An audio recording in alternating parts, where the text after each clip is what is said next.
Hi everyone, this is me, Dr.RUkmani. You're watching Dr.RUkmani's Health Update. My today's topic is about Priapism. Though this is a rare and common condition, this is like for the awareness purpose.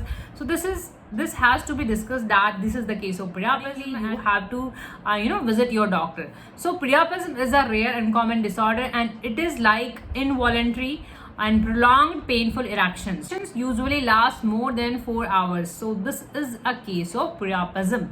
Persistent, painful, prolonged erection. This part, why you have this condition and why this happens. This can be certain blood disorders, like if you have sickle cell anemia, if you have multiple myeloma, leukemia, means penile cancer can be there. Certain penile cancer, certain blood disorder, and certain medication or drug abuse. Certain medication, like if you are using antidepressant, you are having anxiety purpose, and if you are using the blood thinner. So these are the medication that can land up you in the Priapism cases if they are like on a regular heavy dose basis, so they can cause Priapism. And most important drugs, that erectile dysfunction drugs, these are the drugs that can cause even persistent erection, that is the Priapism. So ED drugs can cause, and the commonest one like viagra. Metabolic disorders, certain neurological disorders. So what are the signs or symptoms you have? If you have this condition, what suffering can you have? So Priapism is basically the prolonged erections, right? And that is persistent and that is painful. At times this can be painful and at times this can be pain.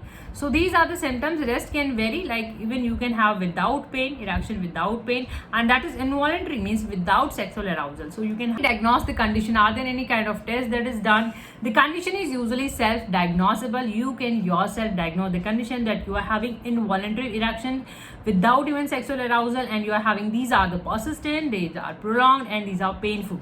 So this is self-diagnosable, and the tests are done by usually the physical examination is done, and at times blood tests are done to rule out that whether you are having any sickle cell anemia, leukemia, multiple myeloma. For certain ruling out certain blood disorder, blood tests are done. Urine test is done for ruling out the drug abuse case. If your case can be the drug abuse. USG ultrasound is done to measure the blood flow in the arteries that is going towards the penile part and that is going outside of the penile part. So blood flow is measured. The treatment part, like what treatments are available and what kind of case is yours. See, first of all, so this can be like mild cases, moderate, and like severe one. So just have a look, just have a watch that what kind of symptom are you having and whether these kind of erections are getting prolonged, means you are having these kind of erections on a prolonged, and with the time this is worsening, mean these are the painful. So you must see your doctor if it is a case of emergency. Otherwise at times these subside with the time, if you had used any medication. So after completing of that medicine action, they usually symptoms subside. So one is a case of mild or moderate one, but if it is a case of severe one, then you see your doctor right away. Certain treatments, like in allopathy, there are some injectables, so certain medications are there for injecting purpose, and if it is a case of severe one, so surgeries are there for that. So you can even land up in the surgery if you just pop up like indiscriminately and you just have it for no reason. So you can even land up in a surgery, and there are impotencies and there are fatalities even in certain cases. So be watchful. To discuss a case here, and hopefully from Prayagraj, the youngster who has popped up Viagra pills indiscriminately and higher doses on a regular basis, not advised. So before talking about the Viagra doses and the side effect, let's talk about the erection phenomena, how erection happened and why this is normal and when it is abnormal.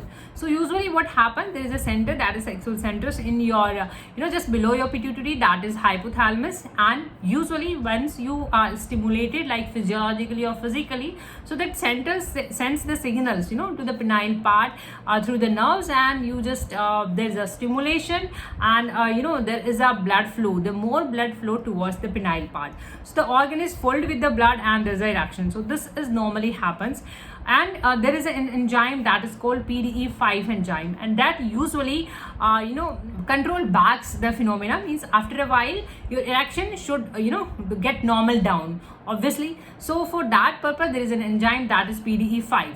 So the PDE5s usually the control the blood flow, and your blood flow is decreased again and you have a normal organ, so the flaccid state. So this is how it goes naturally, normally. But what happens in Viagra doses, like if you're using, and usually we'll discuss Viagra doses as well, What does Viagra do? The ED doses, erectile dysfunction medicine do?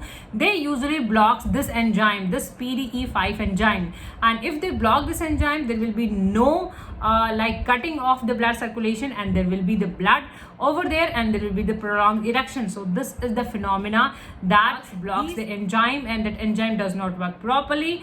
Due to improper functioning of that enzyme, the continuous erections, and these are the prolonged erections, and they even can be painful. And it depends on the doses, that what doses you are having. In youngster, it is not advised to take heavy doses, like it start with a 25 and goes like 100 mg.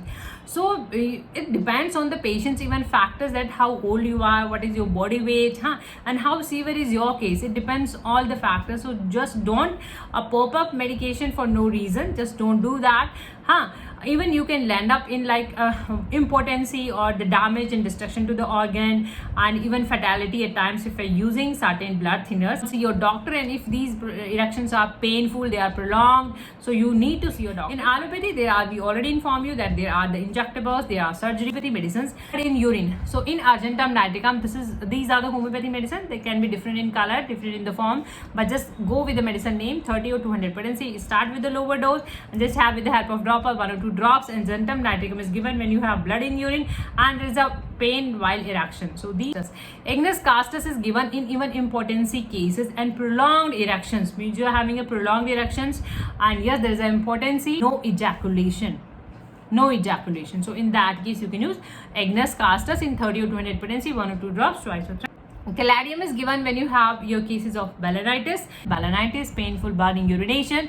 So in that case, you can use Arnica. You must be knowing for its like injury purpose. So injury part, accidental trauma happened. So this is very useful medicine in that case. If you had like any kind of injury, trauma, for after that you can use, and these erections are painful. So Arnica montana can be used in Malefica. Apis mellifica is again given in balanitis cases, means you are having the tip of the penile part is red, inflamed, and there is an infection, painful urination, and there's a stinging kind of pain. So in that case, you can use Apis mellifica. Sol, acidum nitricum, thusa. There are other medicine depending on the patient's case history and depending on the other medical problem, age, body weight, height, everything matters. So hopefully this video can give you some amount of help. If you find this video knowledgeable, informative, please like, share, and subscribe my channel. Press the bell icon to get notified. Keep watching, keep supporting. Thank you for your time. Thank you for watching. Thank you so much.